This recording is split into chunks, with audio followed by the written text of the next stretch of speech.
Hello everybody, welcome to Everest Coaching Institute.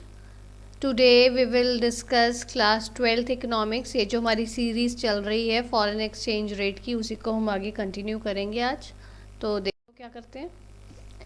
हमने अभी तक फॉरेन एक्सचेंज रेट में उसकी पहले हमने टाइप्स क्या होता है, फॉरेन एक्सचेंज क्या होती है, फॉरेन एक्सचेंज रेट क्या होता है, फॉरेन एक्सचेंज रेट की टाइप्स 2 टाइप्स हैं, flexible exchange rate and fixed exchange rate, ये हम पढ़ चुके हैं. तो अब हम डिटेल में फ्लैक्सिबल एक्सचेंज रेट पहले डिस्कस करते हैं. अभी देखो फ्लैक्सिबल एक्सचेंज रेट कौन सा एक्सचेंज रेट होता है. ये एक वो एक्सचेंज रेट है, एक जो मॉनेटरी सिस्टम को अलाउ करता है कि एक्सचेंज रेट जो है वो आपका फ्री फोर्सेस से आपका डिटरमिन हो. फ्री फोर्सेस कौन सी है? ग्लोबली, इंटरनेशनली, पूरे वर्ल्ड वाइड में जो डिमांड एंड सप्लाई फोर्सेस है करेंसीज की, उसके हिसाब से डिटरमिन की जाए. जैसे आप लोग इकोनॉमिक्स के स्टूडेंट्स हो बेटा, आपने +1 में अपनी इकोनॉमिक्स में, माइक्रो इकोनॉमिक्स में आपने पढ़ा हुआ है कि जो डिमांड, जो आपका नॉर्मल आपकी गुड्स की प्राइस जो है वो कैसे सेट होता है.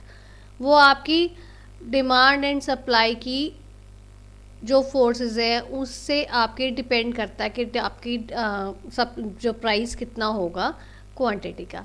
इसी हिसाब से जो फ्लेक्सिबल एक्सचेंज रेट सिस्टम है वो सेम वैसे ही है जैसे आपने वो पढ़ा है. उसमें बात होती थी कमोडिटीज़ की, इसमें बात होगी करेंसीज की. इसमें उसमें जो है हम एक इंडस्ट्री की बात करते थे, एक कमोडिटी की बात करते थे, तो उसके हिसाब से चलता था. पर ये जो है आपकी करेंसीज में, फॉरेन एक्सचेंज रेट में, फ्लेक्सिबल एक्सचेंज रेट जो है आपका globally demand and supply forces of currencies के ऊपर डिपेंड करेगा. ये एक कंट्री पे डिपेंड नहीं करता है बेटा, ये ऑल ओवर वर्ल्ड जितनी आपकी कंट्रीज है उनकी डिमांड, किस करेंसी की ज़्यादा डिमांड है, किस करेंसी की कैसी डिमांड है, कम और कैसे सप्लाई है, उसके ऊपर आपका डिपेंड करेगा एक्सचेंज रेट. ठीक है. The exchange rate of a currency is freely determined like price of a good. ये मैंने अभी आपको बताया, जैसे आपने माइक्रो इकोनॉमिक्स में आप पढ़ चुके हो.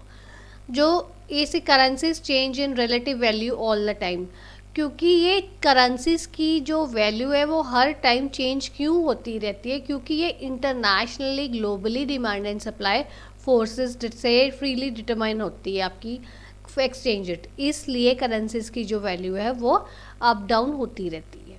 ठीक है. अगर अब आपको कोई पूछ ले फ्लेक्सिबल एक्सचेंज रेट के और नाम बताओ, तो अगर आपको पेपर में मान लो फ्लेक्सिबल एक्सचेंज रेट की जगह फ्लोटिंग एक्सचेंज रेट या फ्री एक्सचेंज रेट का नाम आ जाता है, तो आप लोगों ने कंफ्यूज नहीं होना, क्योंकि flexible exchange rate, floating exchange rate या फ्री एक्सचेंज रेट ये एक ही चीज़ है. ये आपने घबराना नहीं है कि नया नाम आ गया, ये एक ही चीज़ है, आपको याद रखना पड़ेगा. ये MCQs में आ सकता है, 1 मार्क क्वेश्चन में आ सकता है ये क्वेश्चन, कि जो आपकी फ्लेक्सिबल एक्सचेंज रेट है उसके और नाम क्या है, फ्लोटिंग एक्सचेंज रेट है और फ्री एक्सचेंज रेट है. ठीक है. सो अब बारी आती है, हमने फ्लेक्सिबल एक्सचेंज रेट की हमने बात तो कर ली कि क्या होता है, कि अब हम उसको देखना है कि कैसे डिटरमिन करते हैं फ्लेक्सिबल एक्सचेंज रेट, उसको कैसे डिटरमिन करता है. तो इसमें देखो फ्लेक्सिबल एक्सचेंज रेट को डिटरमिन करने के लिए 2 बेसिक डिटर्मिनेंट्स हैं, demand for foreign exchange and supply of foreign exchange. जैसे मैंने आपको बोला है, डिमांड एंड सप्लाई की फोर्सेस से आपका पता चलता है, जैसे आप प्रोडक्ट कमोडिटी की देखते थे वैसे ही हम फॉरेन एक्सचेंज की देखते हैं. इसमें सिर्फ ये बात आएगी कि इंटरनेशनली ग्लोबली कितनी डिमांड एंड सप्लाई हो रही है. ठीक है. सो पहले हम बात करेंगे डिमांड फॉर फॉरेन एक्सचेंज.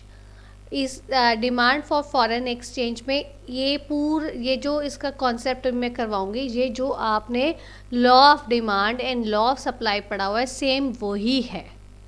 ठीक है. तो एक तरह से उसको इसके साथ रिलेट करोगे, आपको बहुत जल्दी समझ आ जाएगा. अब ये देखो डिमांड फॉर फॉरेन एक्सचेंज वो क्या कहता है. डिमांड फॉर फॉरेन एक्सचेंज में क्या होता है, other things remaining constant, demand for foreign exchange is inversely related to the price of foreign exchange. जो हम लॉ ऑफ डिमांड करते थे वो यही करते थे ना, other things remaining constant, demand for a commodity is inversely related to the price of a commodity. यहाँ पे कॉमोडिटी की बात नहीं कर रहे, हम फॉरेन एक्सचेंज की बात करें, ठीक है। सेम वही है। इसको आप अगर आसान तरीके से करो तो ये होता है higher the rate of foreign exchange, जितनी ज़्यादा रेट होगा फॉरेन एक्सचेंज का उतनी उसकी कम डिमांड होगी, और एंड वाइस वर्सा, जितनी आपकी रेट आपका कम होगा उतनी ज़्यादा उसकी डिमांड होगी। In simple words, higher the rate of foreign exchange, lower is the demand for foreign exchange and vice versa. हम यही करते थे लॉ ऑफ डिमांड में। वो नेगेटिव स्लोप आती, डाउनवर्ड स्लोप आता था। डाउनवर्ड स्लोप में यही होता था। आप कॉमोडिटी का आप रिकॉल करो, कॉमोडिटी में आप यही करते थे, अगर आपके एप्पल्स 100 रुपीज़ के जी है तो उसकी डिमांड थोड़ी कम है, जब उसका रेट 60 रुपीज़ के जी आ गया तो उसकी डिमांड बढ़ गई। सेम चीज़ यही है फॉरेन एक्सचेंज में। जब फॉरेन एक्सचेंज रेट आपका ज़्यादा है तो आपकी डिमांड कम हो जाएगी, और जब आपकी फॉरेन एक्सचेंज का रेट आपका कम हो जाता है तो उसकी डिमांड बढ़ जाती है। Due to this it slopes downwards. ठीक है बेटा। अब ये चीज़ हम डायग्रामेटिकली देख लेते हैं। ये देखो, अगर आपको याद हो, ये सेम डायग्राम ऐसा ही आप +1 में माइक्रो इकोनॉमिक्स में जब लॉ ऑफ डिमांड बनाते थे तो आप ऐसे बनाते थे। ये देखो, नीचे आ गया डिमांड फॉर फॉरेन एक्सचेंज और वाई एक्सिस पे आ गया रेट ऑफ फॉरेन एक्सचेंज। अब ये देखो, इसमें जब आपका रेट OR था तो आपकी डिमांड कितनी थी? OM डिमांड थी ना फॉरेन एक्सचेंज की। अगर मान लो आपका जो फॉरेन एक्सचेंज का रेट R से R1 हो गया, मींस OR से राइज होके OR1 हो गया, तो आपकी डिमांड क्या हुई? श्रिंक होगी, OM से कम होके ON होगी, कॉन्ट्रैक्ट होगी ना। तो ये जैसे इससे आपको क्या पता चल रहा है, जैसे आपकी रेट फॉरेन एक्सचेंज रेट बढ़ी वैसे आपकी डिमांड उसकी कम होगी। So it slopes downwards. ठीक है बेटा। तो अब दूसरा इसका कौन सा डिटर्मिनेंट है? दूसरा है आपका सप्लाई ऑफ फॉरेन एक्सचेंज। इसमें आप अपना लॉ ऑफ सप्लाई याद करो, सेम है। कॉमोडिटी की जगह क्या आना है? Foreign exchange. अब ये देखो, सप्लाई ऑफ फॉरेन एक्सचेंज में क्या है? Other things remaining constant, supply of foreign exchange is positively related to the rate of foreign exchange.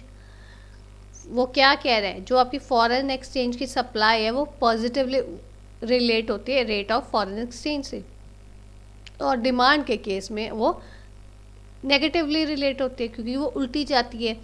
Positively relation का मतलब क्या है? जैसे जैसे रेट बढ़ेगा वैसे वैसे सप्लाई बढ़ेगी, क्योंकि हर कोई चाहेगा महंगे पे अपनी निकाल दो चीज़।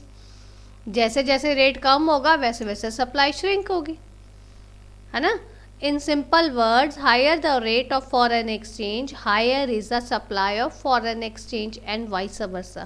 यही चीज़ बताइए मैंने अभी आपको, इसलिए it slopes upwards। जैसे हमारा डिमांड के केस में वो उसकी स्लोप जो थी डाउनवर्ड्स थी, सप्लाई के केस में हमारी स्लोप अपवर्ड आ जाती है। ठीक है। अब ये देखो, सेम वही आपका लॉ सप्लाई वाला डायग्राम आ गया। अब ये नीचे एक्स एक्सिस पे हमारी सप्लाई ऑफ फॉरेन एक्सचेंज आ गया और वाई एक्सिस पे रेट ऑफ फॉरेन एक्सचेंज आ गया। जब आपका रेट OR था तो हमारी सप्लाई ON थी, है ना।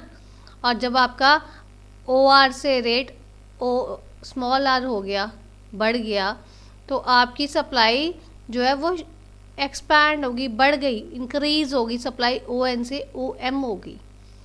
मीन्स जैसे आपका रेट बढ़ा, रेट फॉर फॉरेन एक्सचेंज बढ़ा, वैसे वैसे आपकी सप्लाई ऑफ फॉरेन एक्सचेंज भी इंक्रीज हुई, इसलिए ये आपका पॉजिटिव स्लोप दिखा रहा है। ये स्लोप्स अपवर्ड्स है, पॉजिटिव रिलेशन आता है, अपवर्ड स्लोप आता है।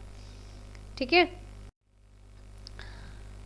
अब इसमें हमने डिमांड के फैक्टर्स पढ़ लिए, डिमांड देख लिया हमने, सप्लाई देख लिया। अब बारी आती है इक्विलिब्रियम रेट ऑफ एक्सचेंज की।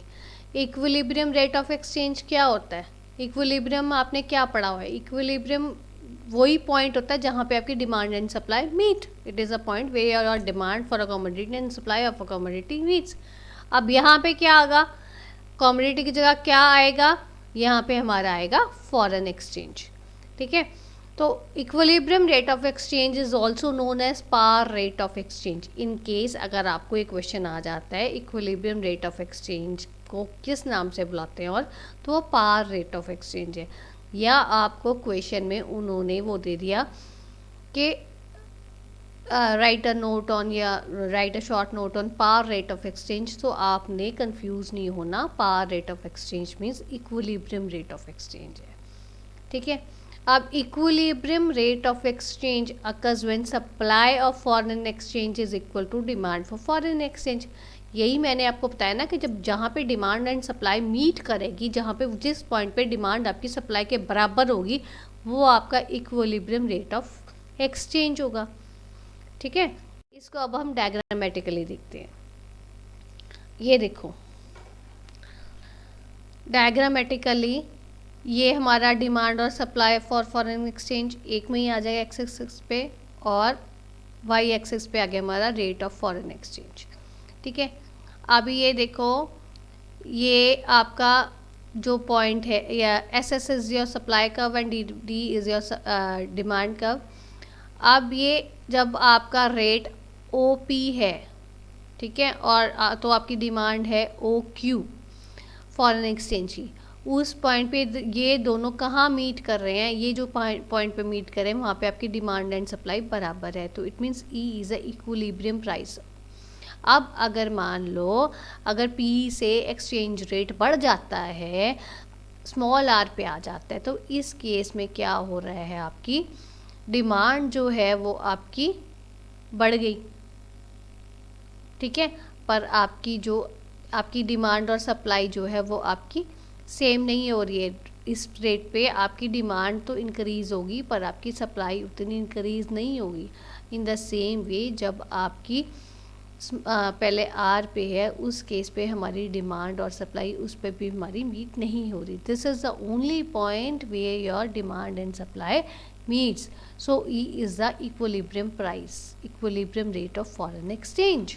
सो अगर कोई आपसे पूछता है equilibrium rate of foreign exchange, तो आपने ऐसे एक्सप्लेन करना है, उसका डिमांड एंड सप्लाई का आपका मीटिंग पॉइंट दिखाना है। उसके ऊपर पे भी रेट नहीं, आपकी डिमांड एंड सप्लाई इक्वल नहीं हो रही, अगर उसके रेट से ऊपर लेते हो तो आपकी क्वांटिटी और रेट आपका मिल नहीं रहा है, डिमांड एंड सप्लाई आपकी मिल नहीं रही, चेंजेस आ रही हैं, डिफरेंस आ रहे हैं, और अगर वो नीचे आती है तब भी आपका जो है डिमांड एंड सप्लाई मीट नहीं होते हैं, ठीक है बच्चे।